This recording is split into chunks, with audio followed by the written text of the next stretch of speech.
Andrea, how did you find carnivore? Well, I was in the middle of my health journey in the process of getting my health coaching certification through Primal. And my cousin and I were having a conversation one day in the kitchen, and he said, "You should do carnivore." I said, "No." He's like, "But my buddy is Sean Baker. We were in the same unit together in the military. He's the carnivore doctor. You've got to go follow him. You have to do carnivore." And I looked at him like, "You're crazy." I just can't even imagine not eating anything other than meat. Sounds a little wild. But it's also during the time when I was in the middle of my own health journey, um, I found a book by Sally Norton, which I'm sure you're familiar with, and a lot of your viewers are familiar with, is Toxic Superfoods. I started reading that. I'm like, this is absolutely crazy. How are we not taught this information and what fruits and vegetables can do to our body? So, along with that book, along with where I was already in my health journey, I removed processed foods and started eating whole foods basically. So, um, kind of fit. It was easier. I'll say easy. Simple is a better way to put it. Where I dabbled in it for a little bit. It's like, oh, let's try this. So I was already kind of going down that path. And once my cousin said something to me about it, I decided to go follow Sean Baker and watch all his videos. And I'm like, okay. And from there, it led me into being able to see others who have benefited from being on carnivore. And it's been amazing.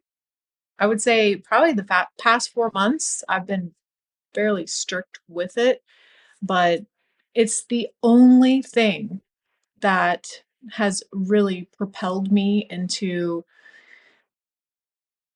feeling amazing. I can't describe it other than it's amazing. Mm. And I've I've always struggled with my weight my entire life. I can look back at pictures from 6th grade and and I know that's when I started gaining weight. And I also remember how I ate as a child into my teenage years, into my adulthood, not really knowing any different, but it is something that I've struggled with. I've done the every single fad diet that you can think of, exercised, tried to exercise my way out of all of it.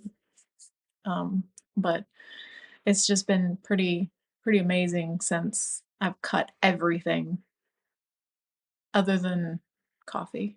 I still do have coffee every now and Yeah, I'm guilty of the same thing. again. Um, so when you got started, was you feel really good. So was that like things improved related to sleep and the energy you had? Yeah, so I had already worked to really improve my sleep, but I noticed that it got better, deeper, and I'd wake up feeling more relaxed. And I guess just like I felt like I had a really great night's sleep. But the other thing is, I was able to get out of bed without feeling the aches and the pains that I felt a few years ago. That's it's almost like I feel more stretchy or limber, which is crazy to me because I sit a lot during the day, and I've in the past few years ago, well, just the past is a few years ago. This is when I really noticed things starting to creep in like old age. I just don't feel that anymore. I feel good. I feel like I can go run.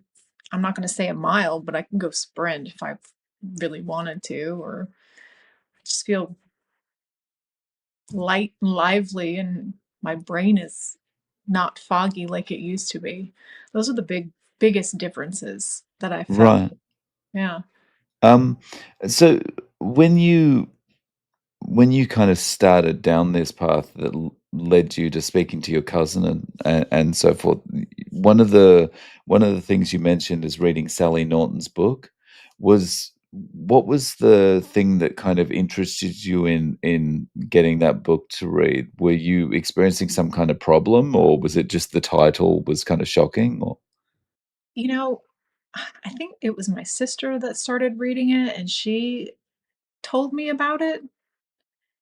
And it's one of those things you kind of you feel like it might be gimmicky or no, this can't be true, or it's just trying to, you know, sell something. But when you really dig in, it makes a lot of sense. And I just started reading it and went down the rabbit hole and was able to take what I was eating and really feel how how it affected me. And having already removed a lot of vegetables, fruits, not completely, I was just able to determine, okay, when I eat this, I feel it. Like sweet potatoes. I can't eat sweet potatoes. I love them. They are my favorite. But now when I eat them, I get achy, almost like I have a flu or a really high fever. So that just kind of took me down the path of not eating them as much or being more aware of what they do, like spinach or beets. Those are my favorite. So digging into that. But I was, like I said, I was already on my health journey. I think I started in 2022 where I removed all of the processed stuff. I was sick and tired of really just being sick and tired, and the doctors couldn't tell me what was wrong or, you know, oh, it's just your hormones. We can't do anything. Um, I started having skin issues. It had nothing to do with my diet. Um, it had everything to do with like I had some dental work done, and that's what was causing skin issues. But that's what led me down my path to where I am today. So just cutting out all the processed foods, grains, gluten, all of that. So it made the transition a little bit easier. Um, but it was just it's life changing. yeah, so those skin issues have cleared up? Yeah, they have. I don't have Right. any skin issues anymore. Oh, that's awesome. And so along the way, I imagine you've probably lost some weight, and have you had any other improvements? I have lost, I would say since 2023, I've lost about 35 pounds just by food alone. I, I don't work out much. I do move every single day, but that's, I think one of the biggest improvements is just my body composition has changed so much, especially in the past 4 months of being more strict, except for my coffee. Um, but my body composition has changed a lot, and that's one of the biggest things, aside from like the mental clarity, is how my body has changed. I've never looked like this before in my life, so that's nice. Quite happy about that. Um, I'm more calm. I don't get stressed as much. The anxiety that I might have if like there's a deadline coming up or something big I might worry about, I just don't. So those are some of the biggest things. Yeah, I can definitely relate to that, not kind of worrying about stuff as much. And you know, to give you an example of that, one of the first things I noticed is when I was working on some kind of project with other people, I'd get really emotional about it. And I'd be really emotionally invested. And I'd be like, my way, the thing I think we should do with this is the best way, and all that kind of thing. And I would get frustrated about it and anxious and like, they're not going to listen to my ideas. This is, and after I was carnivore for a few months, I kind of looked back at those situations and thought, what am I doing? Like, no one gets a gold star or something for, being the one with the best ideas on the project or whatever. No one cares if you put more into it or whatever. At the end of the day, it's just a job. No one cares. Everyone's just doing their work and they're going home. And it was this moment where I was able to kind of step back and look more objectively at everything going on around me and went, I don't care. I'm just gonna, you know, relax and do what I can. Yeah, exactly. It's pretty powerful when you're able to, first of all, take a step back in a current situation where you know in the past it's bothered you. You know how you've reacted. And then you're able to reflect, and it's it's amazing how that happens. Yeah. I kinda always liken it to, that girlfriend or boyfriend that you have in high school that dumps you, and, like, you wanna do everything you can to get them back. Like, it's so stress-inducing for you wanting to get them back, and then a few years go by, and then you look back on that situation and you think, "What did I see in them?" It's like, why did I react like that? Yeah, I was going crazy for no reason at all. Yeah. Yeah. So day to day, you've said you've been very strict for the last 4 months. Day to day, what is your eating like? I usually eat once a day, and it consists of ground beef and butter, typically. Usually I'll eat eggs, but I've found that they bother me. And it's as simple as just removing them to feel the effect, because I know exactly what I'm eating every single day. So I found that they kind of bothered me, but I started with just the yolks of the eggs, and that was a big improvement too. So I think the whites are a little irritating, which I've read can be for others as well. So those listening, if you're having problems and you're still eating eggs, try taking the whites out and just eat the yolks, see if that helps. But typically it's ground beef, eggs. I've recently tried duck eggs, which are amazing if you've never had those before. Um, but that's usually it. I'll have a ribeye here and there. I go to my mom's usually. Typically, it's just ground beef and eggs. Throw some Wow. butter in my coffee. So when you're eating that ground beef, and that's 1 meal a day, is that like a pound, 2 pounds of ground beef? Maybe. Yeah, I usually eat a pound or two at one time. Right. Sometimes I'm still hungry after that. So I can kind of understand that, especially if you're not eating or minimizing the number of eggs you eat. Because if I was just eating ground beef, then the amount that I'm going to eat is going to be a lot higher than if I'm having 4 eggs with it or something. Yeah. Mm. If it depends on how I feel. Sometimes in the mornings, I'm not really hungry. I don't feel like I should eat, so I don't.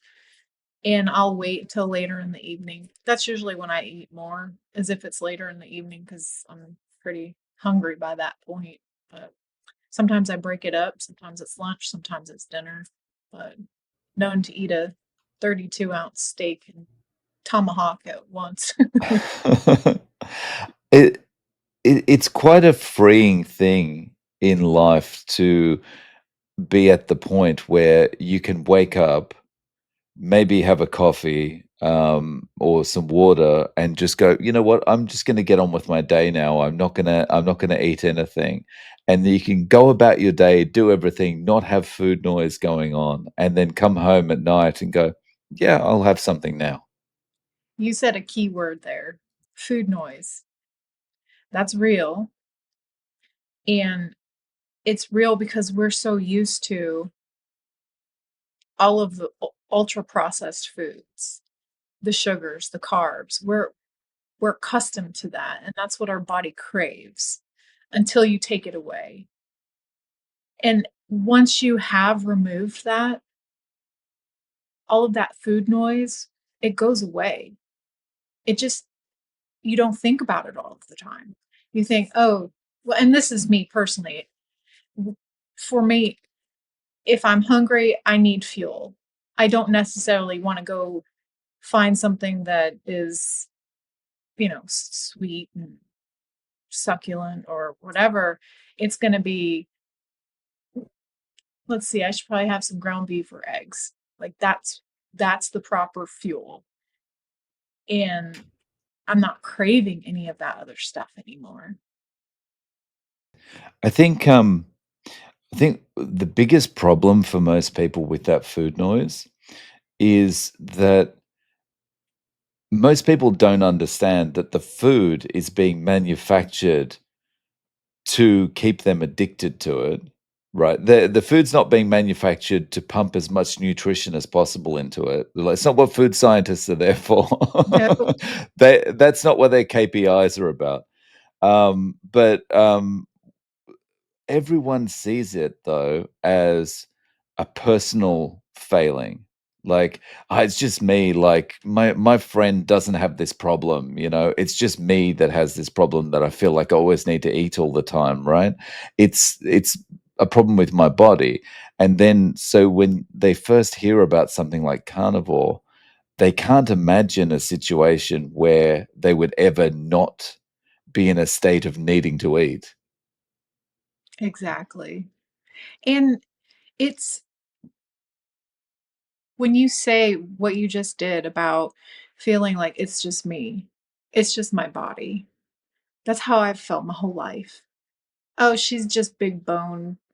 It's just her. It's genetics. Her dad was a big man. She's going to be just like him. No, it was the food. And when you realize that, and it takes a lot of work to get to that point, it's not a quick fix by any means at all. But when I look in the mirror now and I see a completely different person, when I compare photos from, obviously teenage into young adult, I have changed, but I can't find that person in my reflection anymore. I feel better than I did in my 20s. It's amazing. Yeah. And so how do people around you feel about this? I mean, seeing someone who can like go about their whole day without eating any food at all must be a bit of a shock to some people, no? Yeah, I think they might feel I'm a little nuts for this or that it's a bit extreme, but all I can do, I've stopped talking about it because not everybody wants to listen, and that's okay. I think that in the beginning, and my sisters will appreciate this, I'm sure. In the beginning, I would, gosh, you should do this, you should do that. This is the best. This is that. And unless somebody is willing to be open-minded and try it, you just have to lead by example. It's uh it's it's a powerful way of eating for sure. And I think that it is going to be for for those that choose to go down this path, whether it's to heal something that's going on, some kind of sickness, disease, autoimmune that they've got, it can be powerful for that. But if it's chosen as a lifestyle, you're probably going to live. Well, I don't say that, but my goal is to live to be 120. I have a 10-year-old. I need to be there for him when he gets older. And I know that this is the right way to eat just based on how I feel now. And it's hard to explain it unless you've been there. So, me talking to you, you understand it. others I've talked to, they understand it. But for those who've never experienced that clarity without any processed sugars, carbs, like removed from the diet, they'll never understand. So I think leading by example is really good. Right, yeah. I guess though your cousin's probably pretty much on board given he recommended it to you. He dabbles. Right. He still dabbles. Which is fine. You have to find your place with it, and even just eliminating a lot of the stuff is going to be beneficial. Yeah. So on that, if someone did come to you and say, "Okay, Andrea, I've decided I want to give this a try. You know, I'm willing to commit to 90 days because I have a lot of issues that I think would be great if they could be resolved. I don't trust it yet, but tell me what to do. What advice or tips would you give them?" I would first have them write down some reasons as to why and what their goals are. Also, how committed are they to it? Because it is not a quick process, and it's important to make sure that you gradually lean in to it so your body can adjust, because there are a lot of changes that your body will go through. Not only eating more fat, you're not adapted to it, so you might have some moments that you wouldn't otherwise know what's going on. You think something is wrong. So it's really important to make sure that if if you're going to go into this, you got to do it gradually.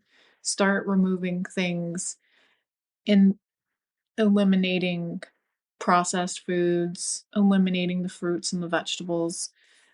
I would say a couple of weeks at a time, but really stay committed because it is not a quick fix by any means at all. Yeah, I think that's moving. I think moving slowly is a good idea. I think I was able to get away with going in it more quickly because I'd been keto on and off over such a long period of time. But Yeah, um, the other thing you mentioned, is making sure they're aware that there are going to be changes because it's a very different thing for your body. Um, Setting expectations is really important. Because if someone's going in and they know, okay, well, I might experience some bathroom issues, I might experience maybe sleep issues, things like that. At least when they experience them, they're not going to start panicking and going, "Oh, this doesn't work. I'm going back to the Cheerios." exactly. That's what's important in that too. And at the start, that food noise is still in the back of your mind, going, any excuse. Yeah, that doesn't work. Come on, eat the Oreos. It's fine. Oh. Food Oh, that food noise. noise. So I don't have the food noise anymore, just as far as like craving things. But if it's in front of me, um, if it tastes really good, I have to eat it all. So that's something that I've I've always struggled with that. Like if it's really good, I got to eat it all. So like growing up, it was a box of cereal at a time. Um, but now if I have something really like dairy, I, it's so good. I'm like, it's just dairy. It's still carnivore, but you can definitely still overdo some things. Um, and I'll just use Thanksgiving as an example. I made a carnivore cheesecake with some of Terry's carnivore crumbles as the crust. Mm, those were delicious. I ate the whole thing. Oh, Uh, wow. it's one of those things, though. You know better, you can do better, or because you know how you're going to feel for the next couple of days. Yeah. Um, so, Andrea, if people want to reach out to you, what's the best way of getting in Instagram is contact? the best way. My handle's on the screen there. Brazen and Bold Wellness. That is me. Right, and so you had mentioned that you've done a primal coaching certification. So, do you provide, coaching for people who are maybe interested in carnivore or are doing carnivore and maybe have some those food noise issues or Yeah, anything like so that? I'll get into the background of that for just a second.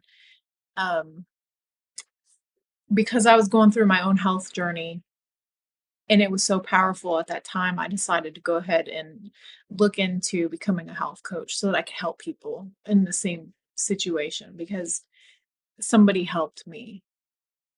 And that's kind of where it came from. So I have my primal health coaching certification. And with that, I have therapeutic diets, which included carnivore, but also keto and paleo. So other diets as well. But because I've recently been in the um, carnivore community worldwide, I was introduced to the Carnivore International Coaching Certification. So currently enrolled in that. And the reason is because of all of the changes that happen when going carnivore. I think it's really important to make sure that you have all of the tools needed to help somebody through it. Like you mentioned earlier, if somebody was going to go into it for 90 days, what how would you start? So I think that's really important because of the changes that happen. Nice. Well, I'll link to your Instagram in the show notes. Um, Andrea, thank you so much for coming on and sharing your story and experience. I really appreciate your time. Yeah, no problem. Thanks for having me.